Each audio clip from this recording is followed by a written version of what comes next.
آپ سے عرض کروں، اللہ تعالیٰ کی بارگاہ میں نہ خون پہنچتا ہے نہ گوشت پہنچتا ہے، دلوں کا تقویٰ پہنچتا ہے۔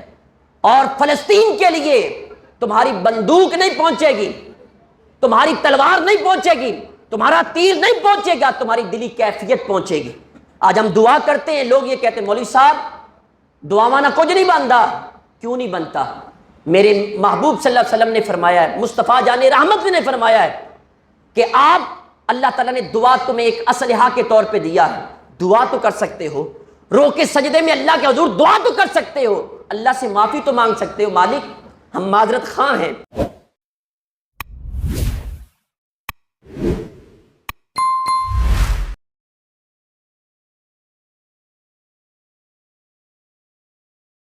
عزیز سامعین محترم، ہم جس دن یہاں بیٹھے ہیں جن لمحات میں، تو دیکھنا یہ کہ آج کے دن اللہ تعالیٰ کو سب سے زیادہ کون سا عمل پسند ہے؟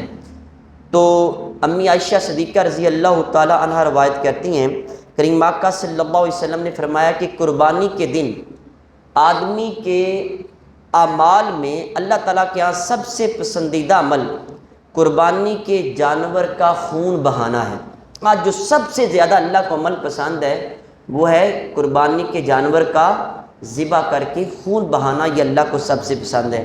اور پھر فرمایا کہ بے شک قربانی روز قیامت اپنے سینگوں، بالوں اور کھروں کے ساتھ لائی جائے گی، اور بے شک قربانی کے جانور کا خون کا زمین پر گرنے سے پہلے اللہ تبارک و تعالیٰ کے ہاں وہ مقام پر پہنچ جاتا ہے، یعنی خون کا قطرہ پہلا گرنے سے پہلے جانور اللہ تبارک و تعالیٰ کے ہاں اپنا مقام و مرتبہ پا لیتا ہے۔ اس لیے آج سب سے زیادہ جو عمل اللہ کو پسندیدہ ہے وہ ہے قربانی کرنا۔ پھر عزیز سامعین محترم، قربانی کرنے میں سب سے جو زیادہ اہمیت حاصل ہے وہ ہماری دلی کیفیات کو ہے، کہ جب ہم قربانی کر رہے ہوتے ہیں یا قربانی خرید رہے ہوتے ہیں، قربانی لا رہے ہوتے ہیں، تو ان تمام پروسیجر کے اندر ہماری دل کی کیفیت کیا تھی؟ اس دلی کیفیت کا نام ایک قربانی ہے۔ اللہ تبارک و تعالیٰ قرآن پاک میں ارشاد فرماتا ہے لَن يَنَالَ اللَّهَ لُحُومُهَا وَلَا دِمَاؤُهَا وَلَكِنْ يَنَالُهُ التَّقْوَىٰ مِنكُمْ، کہ اللہ تبارک و تعالیٰ تک تمہارے گوشت اور خون نہیں پہنچتے ہیں، بلکہ اللہ تعالیٰ تک تمہارے دلوں کا تقویٰ پہنچتا ہے۔ اچھا، یہ دلوں کا تقویٰ کیا ہے؟ تو اس کے بارے میں مفسرین کہتے ہیں کہ جب اسلام سے پہلے قربانیاں ہوتی تھیں تو جو کافر حضرات قربانیاں کر کے خانہ کعبہ کی جو دیواریں اس کو آلودہ کر دیتے، وہ خون گوشت اس کے اوپر مارتے، لت پت کرتے، تو جب یہ کیفیت ہوتی وہ سارا لت پت ہو جاتا، وہ بدبو پھیلتی، اسمیل پھیلتی۔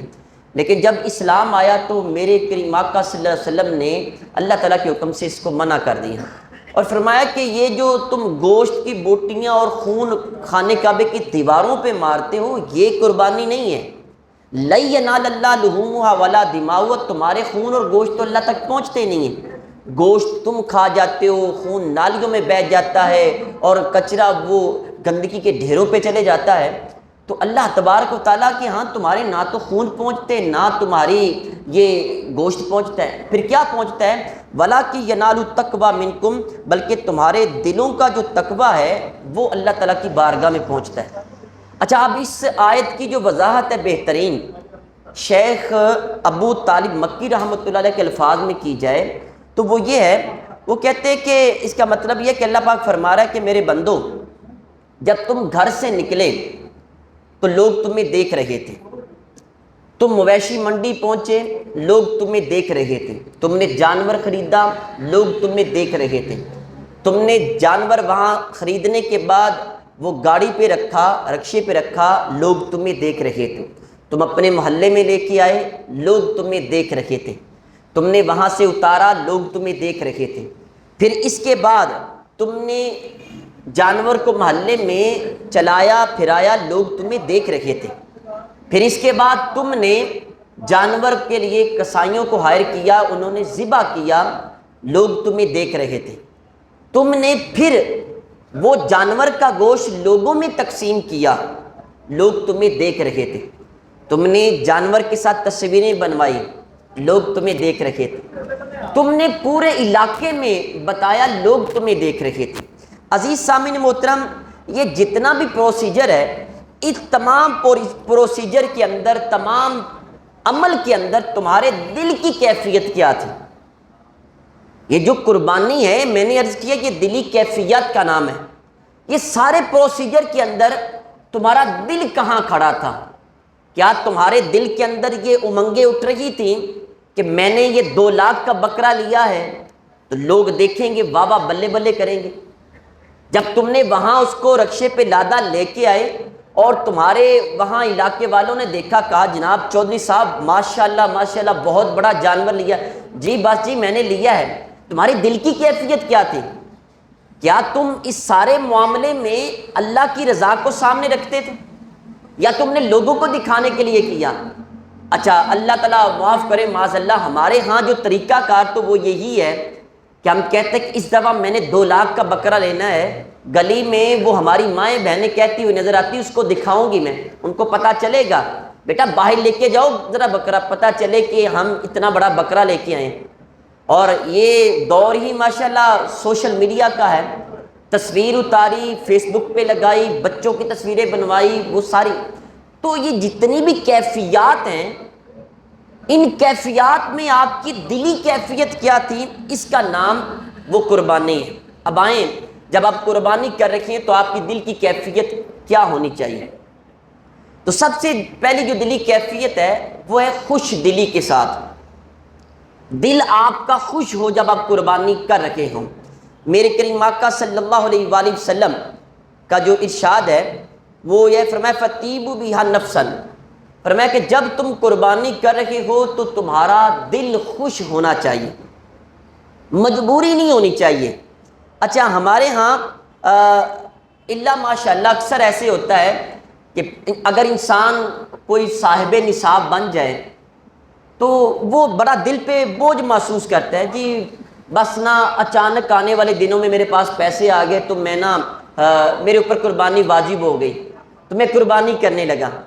اب یہ مجبوری کا اظہار کیا جا رہا ہے، یا یہ اکثر آپ لوگوں کو بات کہتے ہوئے نظر یعنی سنیں گے، جی وہ بس اس دفعہ نا بڑے پھنسے کھلوتے ہیں، کیا ہوا ہے؟ بس یہ قربانی آ گئی ہے، ہاتھ بڑا تنگ ہے تو بس قربانی بھی کرنی تھی، اب بچے بھی کہہ رکھے تھے، کپڑے بھی بنانے تھے، یہ بھی کرنا تھا، وہ بھی کرنا تھا، تو یہ دلی مجبوری کا اظہار کیا جا رہا ہے۔ دوستو یہ قربانی نہیں ہے۔ دلی کیفیت آپ کی کیا ہے؟ دلی کیفیت آپ کی یہ ہونی چاہیے کہ اللہ تبارک و تعالیٰ کی رضا ہو، اللہ کو راضی کرنا ہو، مجبوری نہ سمجھا کریں۔ آپ کبھی غور کریں نا کہ اللہ تعالیٰ نے ہزاروں لوگوں میں تمہیں چنا کہ یار تو نے 30,000 میری راہ میں خرچ کرنا ہے، میری رضا کے لیے گرے پہ چھری پھیرنی ہے، 50,000 کا جانور کرنا ہے، اور پھر یہ کہ وہ گوشت اتنا مہنگا ہے اور آج لوگوں کو ہو سکتا ہے سال کے بعد آ کے اگلے سال ہی یہ گوشت کھانے کا موقع ملتا ہے تو بندہ وہ 3 اس کے بعد ڈھیر کرتا ہے، رشتہ داروں کو دے رہا ہے، غریبوں کو دے رہا ہے، تھوڑا سا گھر رکھ رہا ہے اور کہتا ہے نہیں میں نے اپنے رب کی رضا کے لیے کیا ہے۔ تو اس تمام معاملات کے اندر آپ کی دلی کیفیت کیا، اس کو مد نظر رکھیں۔ عزیز سامعین محترم، دلی کیفیت آپ کی کیا ہونی چاہیے؟ آپ قربانی کر رکھے ہیں۔ وہ حضرت ابراہیم علیہ السلام نے جب اپنے بیٹے حضرت اسماعیل علیہ السلام کو یہ فرمایا نا کہ میں تیری قربانی کرنا چاہتا ہوں، تو ذرا سنیں اس چیز کو۔ آپ نے یہ فرمایا کہ یا بنی انی ارا فی المنام انی اذبحک فانظر ماذا تری، بیٹے میں خواب میں دیکھ رہا ہوں کہ میں تیری گردن پہ چھری چلا رکھا ہوں، تجھے ذبح کر رکھا ہوں، اب بیٹے بتا تیری اس کے معاملے میں تیری رائے کیا ہے؟ میں تجھے ذبح کر رکھا ہوں۔ اچھا پھر یہ دیکھیں، یہ جو بیٹا اللہ نے دیا یہ پچھلی عمر میں دیا اللہ نے، پہلی عمر میں نہیں دیا، پچھلی عمر میں بیٹا ملا ہو، اور بیٹا بالکل چھوٹا نہیں ابھی 10-11 سال کا، اور آپ جو والدین ہیں آپ کو پتہ ہے کہ دل میں بڑی خواہش ہوتی ہے کہ میرا بیٹا 5-7-10 سال کا ہو جائے، میں گھر میں بیٹھا ہوں تو میں کہوں بیٹا جا بائی سے بوتل لے کے آؤ، بیٹا پرچون کی دکان سے یہ لے آؤ، بندے کو بڑی خوشی ہوتی ہے، وہ بہت خوش ہوتا ہے کہ میرا بیٹا میرا سہارا بن گیا ہے۔ اور اگر وہ بچہ بازار جانے کے قابل ہو جائے پھر تو خوشی کی انتہا نہیں رہتی ہے کہ اب میں گھر میں بیٹھا ہوں اور میں کام سے تھکا واپس آیا، بیٹا یہ پیسے لو، جو بازار سے یہ چیز لے کے آؤں. اور یہ 10-11 سال کا بچہ پورا باپ کے کندھے کے برابر تقریباً آ جاتا ہے، اس کا سر باپ کے کندھے کے برابر ہوتا ہے، بندے کو بڑی خوشی ہوتی ہے. اور اس عمر میں آ کے آخری عمر میں بیٹا ملے اور پھر باپ کو یہ حکم ہو کہ اپنے بیٹے کی گردن پہ چھری چلا دی جائے، یہ کوئی آسان کام نہیں ہے. لیکن حضرت ابراہیم علیہ السلام نے اپنے بیٹے سے پوچھا، کہا کہ بیٹا میں خواب دیکھا میں نے کہ میں تیری گردن پہ چھری چلا رکھا ہوں، تجھے ذبح کر رکھا ہوں. جب اتنی بات بیٹے سے کہی، سن کے حیران ہوں گے کہ حضرت اسماعیل علیہ السلام کی آنکھوں میں چمک آ گئی، خوشی سے چہرہ چمک اٹھا اور آپ کا جسم خوشی کی وجہ سے تھر تھر کانپنے لگ گیا. حضرت ابراہیم علیہ السلام بیٹے سے پوچھتے ہیں، بیٹا ذرا بتاؤ تو صحیح، آپ کی آنکھوں میں یہ چمک کہاں سے آ گئی، یہ چہرہ روشن کیسے ہو گیا، یہ آپ کی دلی کیفیت کیا ہے، آپ کا جسم کیوں تھر تھر کانپ رکھا ہے؟ سنیں، حضرت اسماعیل علیہ السلام کہتے ہیں، اے میرے ابا جان، میں اس لیے خوش ہو رہا ہوں کہ میری گردن پہ چھری چلے گی، میں اپنے رب کے نام کے اوپر قربان ہو جاؤں گا اور قربان ہو کے اپنے رب کی بارگاہ میں جنت میں چلا جاؤں گا. زندگی تو ویسے بھی ختم ہونی ہے، مرنا تو ویسے بھی ہے ہی ہے، ہم بڑی زندگی کی حفاظت کرتے ہیں. آج ہماری کیفیت زندگی کو بچاتے بچاتے بڑے دور نکل آئے، ہم اس زندگی کو بچاتے بچاتے دین سے بہت دور چلے گئے، اس زندگی کو بچاتے بچاتے ہم انسانیت کے درجے سے بہت دور چلے گئے. لیکن سنیں، حضرت اسماعیل علیہ السلام کہتے ہیں کہ میری دلی کیفیت یہ ہے کہ میں اپنے آپ کو جب قربان کر لوں گا اللہ کی بارگاہ میں تو میں اللہ کے حضور حاضر ہو جاؤں گا. کروں تیرے نام پہ جاں فدا، نہ بس ایک جاں دو جہاں فدا، دو جہاں سے بھی نہیں جی برا، کروں کیا کروڑوں جہاں نہیں. یہ زندگی اللہ نے دی ہے اور آپ خوش ہوں کہ یہ زندگی اگر اللہ کے نام پہ قربان ہو جائے، بندے کو اور کیا چاہیے؟ سب سے بڑی خوشی تو یہ ہے کہ اللہ نے آپ کو حکم دیا، اللہ کے حکم کے اوپر آپ نے جان قربان کر دی. تو کہتے میں اس لیے خوش ہو رہا ہوں کہ میرے مالک نے مجھے زندگی دی اور مالک کے نام کے اوپر میں قربان ہو کر اللہ کے حضور پہنچ جاؤں گا. تو عزیز سامعین محترم، جب آپ قربانی کر رہے ہوں تو پہلی دلی کیفیت یہ ہے کہ آپ کا جو دل ہے وہ خوش ہونا چاہیے. آپ گردن پہ چھری چلا رکھے ہیں، آپ کا چہرہ خوش ہو، دل خوش ہو کہ میں اپنے رب کے لیے کسی کی گردن پہ چھری چلا رکھا ہوں. اچھا، اس سے آگے چلے، حضرت شیخ احمد بن یحییٰ دمشقی رحمۃ اللہ علیہ، آپ کہتے کہ میں اپنے گھر میں اپنے والدین کو وہ قرآن پاک کی تفسیر سنایا کرتا تھا، ترجمہ اور تفسیر سناتا. تو کہتے میں ایک دن یہ جب قرآن پاک کی تفسیر سنا رکھا تھا تو سناتے سناتے جب حضرت اسماعیل اور ابراہیم علیہ السلام کے واقعہ پہ پہنچا تو میں نے وہاں وہ آیات پڑھی جس میں یہ ذکر تھا کہ ابراہیم علیہ السلام اپنے بیٹے سے کہہ رہے کہ بیٹا میں تجھے قربان کر رکھا ہوں، اور بیٹا آگے سے خوش دلی کا اظہار کر رہا ہے کہ اے میرے ابا جان، مجھے قبول ہے کہ میں اپنے آپ کو اللہ کے حضور قربان کرنے کے لیے تیار ہوں. والدین نے جب یہ آیات سنی تو ماں کا دل مچل اٹھا. شیخ احمد بن یحییٰ دمشقی کہتے ہیں میری والدہ تڑپ اٹھی. میری والدہ نے کہا بیٹا رک جاؤ اور سنو، میں بھی ابراہیم علیہ السلام نے اپنے بیٹے کے گردن پہ چھری اللہ کی رضا کے لیے چلائی تھی، بیٹا اللہ کی راہ میں قربان کیا تھا. اے بیٹے میں بھی تمہیں اللہ کی راہ میں قربان کرتی ہوں. کس طرح کہ میں تمہیں اللہ کے لیے وقف کر دیتی ہوں. جاؤ گھر سے چلے جاؤ اور جا کے دین حاصل کرو، عبادت کرو، ساری زندگی کے لیے میں تمہیں وقف کرتی ہوں. حضرت شیخ احمد بن یحییٰ دمشقی رحمۃ اللہ علیہ کہتے میں وہاں سے چلا اور میں خانہ کعبہ چلا گیا، وہاں عبادات میں مصروف رہا اور وہاں اللہ کی عبادت کرتا رہا، علم دین سیکھتا رہا. کہتے کافی عرصہ گزرا، میرے دل میں ایک شوق مچلا. میں نے کہا کہ جاؤں اپنے والدین سے ذرا ملاقات کروں، اپنے والدین کی زیارت کروں. کہتے جب میں وہاں پہنچا تو میں نے دروازہ نوک کیا، کھٹکھٹایا میں نے، اور میرے والدہ نے گھر سے پوچھا کون ہے باہر؟ میں نے کہا آپ کا بیٹا احمد آیا ہے. تو آپ نے آگے سے ماں نے کہا میرا کوئی بھی بیٹا احمد نہیں ہے، میں نے اپنے بیٹے کو اللہ کی رضا کے لیے وقف کر دیا. جاؤ بیٹا چلے جاؤ، اللہ کی عبادت کرو، دین کی خدمت کرو، اب تیری اور میری ملاقات قیامت کے دن ہوگی جا کے۔ میں آپ سے پوچھنا چاہتا ہوں کہ آپ نے کبھی اپنا بیٹا قربان کیا؟ جانوروں کی گردن پہ چھری چلانے والوں، میں آپ سے پوچھتا ہوں، آپ کے 4 بیٹے ہیں، کبھی آپ کے دل میں شوق اٹھا کہ آپ کا بیٹا یہاں آ کے بیٹھ کے کالا کالا رسول اللہ کی باتیں سنائے؟ میں آپ سے پوچھتا ہوں، بتائیں مجھے، آپ کے 4 بیٹے انجینئر بھی ہے، ڈاکٹر بھی ہے، لیفٹیننٹ بھی ہے، اور وہ بزنس مین بھی ہے، کیا کوئی بیٹا اللہ کی راہ میں بھی دیا تم نے؟ میں آپ سے پوچھتا ہوں، اگر کل قیامت والے دن اللہ نے آپ سے پوچھ لیا کہ میں نے تمہیں 5 اولادیں دی، بیٹیاں بھی دی، بیٹے بھی دیے، بتائیں میرے دین کے لیے کیا وقف کیا، کیا چھوڑا تم نے؟ گھر میں پیدا ہونے سے پہلے بیٹے پہ امیدیں لگا لی جاتی ہیں، ڈاکٹر بنے گا، یہ فلاں بنے گا، کیا تم نے دین کے لیے وقف کیا؟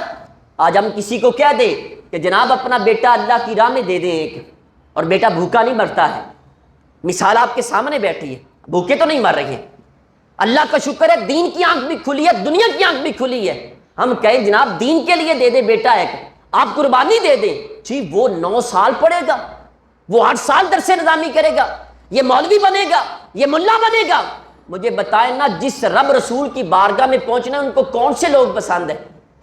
چہرے پہ داڑھی رکھے لوگ پسند ہیں یا بغیر داڑھی والے پسند ہیں؟ سر پہ امامہ رکھے لوگ پسند ہیں یا بغیر امامہ والے پسند ہیں؟ دوستو ہم قربانیاں کرتے ہیں لیکن بہت محدود کرتے ہیں، آئیں اپنی دلی کیفیت میں ہر چیز کی قربانی کرنے کے لیے تیار ہوں۔ یاد رکھیں، قربانی صرف گردن پر چھری پھیرنے کا نام نہیں ہے، قربانی کا بڑا وسیع مفہوم ہے۔ ابراہیم علیہ السلام نے بیٹے کی گردن پہ چھری نہیں چلائی تھی، آپ نے اپنی خواہشات کے گلے کے اوپر چھری چلائی تھی۔ اور یار سب سے بڑی دولت بیٹا ہی تو ہوتا ہے، مولا کائنات فرماتے سب سے بڑی دولت کا نام اولاد ہے، یاد رکھیں، اولاد سے بڑی دولت نہیں ہے۔ ہم نے کروڑ پتی لوگ بھی روتے ہوئے دیکھے ہیں، وہ کہتے ہیں ہماری اولاد بات نہیں مانتی، ہم ان کروڑوں کی دولت کو کیا کرنا ہے اگر جوان بیٹا ہمارے ساتھ بیٹھ کے روٹی نہیں کھاتا ہے، اگر جوان اولاد ہماری بات نہیں مانتی، ہم نے کیا کرنا ہے؟ یاد رکھیں، قربانی نام کیفیات کا ہے، قربانی نام خواہشات کے گلے پہ چھری چلانے کا ہے۔ آئیں چھری چلائیں، اپنی ضد کے اوپر بھی چھری چلائیں، اپنی انا کے اوپر چھری چلائیں، اپنے تکبر کے اوپر چھری چلائیں۔ آج ہم جانور کے گلے پہ چھری چلاتے ہیں، اپنے مال کی قربانی پیش کرتے ہیں، کبھی وقت کی قربانی بھی دیا کرو نا۔ آپ کے لیے ظہر کی نماز کا وقت ہوتا ہے، عصر کا وقت ہوتا ہے، تو ہم اپنی شٹر بند کر کے قربانی نہیں دیکھ کے اللہ کی بارگاہ میں نہیں آتے۔ ہماری مسجدوں میں اذانیں بلند ہو رہی ہوتی ہیں، لیکن افسوس کوئی وہاں پہ دکان بند کرنے والا نظر نہیں آتا، بازار چوک بھرے پڑے ہیں، لوگ ساری ساری رات سوشل میڈیا کے اوپر بیٹھے رہتے ہیں، صبح اٹھنے کی توفیق نہیں ملتی، والدین بھی غرق ہو چکے، اولادیں بھی جوان غرق ہو چکی۔ آئیں قربانی کرنی، ضد کی کریں۔ جوان بھائی وہ کئی سال سے ناراض ہے، کوئی منانے کے لیے تیار نہیں، ہم بڑے بہادر بنتے، کہتے ہیں مجھ سے بڑا بہادر کون ہے، میں ابھی کسی بندے کو مار سکتا ہوں۔ اور یہ مارنے کی ضرورت نہیں ہے، اپنے دل میں تکبر کو مار لو، اپنے دل کی جو ضد ہے اس کو مار لو۔ 40 سال کے بعد جا کے تم نے صلح کرنی ہے تو کیا فائدہ؟ آئیں آپ نے قربانی کرنی ہے تو بدگمانی کی قربانی کریں، مس انڈرسٹینڈنگ کی قربانی کریں۔ غلط فہمیاں جو ہمارے دلوں میں پیدا ہو گئی، رشتہ دار چھوٹ گئے، جدا ہو گئے، آج ایسی عید کا کیا فائدہ؟ آپ کے رشتہ دار آپ سے ناراض ہیں، آپ کے دوست آپ سے ناراض ہیں، آپ کے محلے دار آپ سے ناراض ہیں، آپ آج مرے، کل آپ کے مرنے کے بعد پوری کتاب آپ پہ لکھ دی جائے۔ آپ بزنس مین ہیں، آپ سے لوگ تنگ ہیں، آپ کے ملازم آپ سے تنگ ہیں، فیکٹری ورکر آپ سے تنگ ہیں، مجھے بتائیں یہ کیسی یہ قربانیاں ہیں؟ آپ نے 10 بچوں کے گردن پہ چھری چلا دی لیکن ملازم آپ کے ناراض ہیں، آپ نے انانیت کے گردن پہ چھری نہیں چلائی۔ اور پھر یہاں پہ یہ بھی عرض کروں کہ یہ دلی کیفیت کا نام ہے۔ میں آپ سے پوچھنا چاہتا ہوں، بتائیں آپ نے قربانیاں کر رکھے ہیں تو کیا آپ کے دلی کیفیت میں مسلمانوں کے نام پہ قربانی کرنے کا جذبہ ہے؟ وہ ابھی 1-2 دن پہلے ایک اونٹ کی ٹانگ کسی نے کاٹی، ظالم نے، بدبخت ہے وہ، اور ہمارے جو سوشل میڈیا کے اوپر وقت پڑ گیا کہ اونٹ کی ٹانگ کٹ گئی۔ میں پوچھنا چاہتا ہوں 40,000 کے قریب بچوں کی گردنیں کٹ گئی، کیا آپ کی دل کی کیفیت چینج ہوئی؟ کیا دلی کیفیت میں آپ کی قربانی کا جذبہ آیا؟ ارے اپنی زندگیاں بچانے والے بغیرت حکمرانوں، سن لو، زندگی ایک ہے، ختم ہو جائے گی، اللہ کے حضور کیا جواب دو گے جا کے؟ فلسطین کٹ چکا، اور پیپسی پینے والوں، کوک پینے والوں، تمہارے بچے پیاس کی وجہ سے مر رہے ہیں، لیکن تمہیں کوئی خیال نہیں ہے۔ آج یقین مانے کسی کو کہہ دیا جائے یار یہ پیپسی نہ پیو، مولوی صاحب چھڈو کہ یا گلاں کر دے، ان نال کوئی اسرائیل ختم تو نہیں ہونے لگا۔ اسرائیل ختم نہ ہو تمہاری غیرت ختم ہو چکی، تم بے غیرت ہو چکے۔ اگر تمہارے دلوں کے اندر کیفیت ایسی پیدا نہیں ہو رکھی، تم مسلمانوں کے لیے اپنے جذبات کا اظہار نہیں کرے۔ میں آپ سے عرض کروں، اللہ تعالیٰ کی بارگاہ میں نہ خون پہنچتا ہے نہ گوشت پہنچتا ہے، دلوں کا تقویٰ پہنچتا ہے۔ اور فلسطین کے لیے تمہاری بندوق نہیں پہنچے گی، تمہاری تلوار نہیں پہنچے گی، تمہارا تیر نہیں پہنچے گا، تمہاری دلی کیفیت پہنچے گی۔ آج ہم دعا کرتے ہیں، لوگ یہ کہتے ہیں مولوی صاحب دعاواں نہ کچھ نہیں بنتا۔ کیوں نہیں بنتا؟ میرے محبوب صلی اللہ علیہ وسلم نے فرمایا ہے، مصطفیٰ جان رحمت نے فرمایا ہے کہ آپ، اللہ تعالیٰ نے دعا تمہیں ایک اسلحہ کے طور پہ دیا ہے، دعا تو کر سکتے ہو، رو کے سجدے میں اللہ کے حضور دعا تو کر سکتے ہو، اللہ سے معافی تو مانگ سکتے ہو، مالک ہم معذرت خواہ ہیں، ہمارا فلسطین کٹ رکھا ہے، ہماری عورتیں اجڑ چکی، گھر مسمار ہو چکے، آج ہم خوشیاں منا رکھے ہیں، وہاں صفے ماتم بچھی ہوئی ہے، آج ہمارے ہاں طرح طرح کے تنوع کے کھانے بنیں گے، لیکن وہاں یقین مانے ان کے کھانے بھی بند ہیں، ان کا پانی بھی بند ہے، باہر سے کھانا ہے تو وہاں بم سے اڑا دیا جاتا ہے۔ کیا تمہارے دل کے اندر کیفیت ہے؟ اپنے مسلمانوں کے لیے تڑپ ہے؟ اسی تڑپ کا نام، اسی کیفیت کا نام دوستو قربانی ہے۔ آئیں اپنی قربانیاں کامل اور اکمل طریقے سے کرنا چاہتے ہو تو اپنی دلی کیفیت کو تبدیل کریں، ریاکاری کو دور کریں، بغض حسد اور کینے کو دور کریں، اور اللہ کی رضا کے لیے کریں، اس نیت سے کریں مالک آج میں جانور ذبح کر رکھا ہوں، اگر یہاں میرا بیٹا بھی تو حکم دیتا میں اس کو بھی قربان کرنے سے دریغ نہ کرتا۔ اللہ تعالیٰ کی بارگاہ میں دعا ہے جو کچھ پڑھا سنا اس پر عمل کر کے آگے پہنچانے کی توفیق عطا فرمائے۔ ہما علیہ البلاغ المبین۔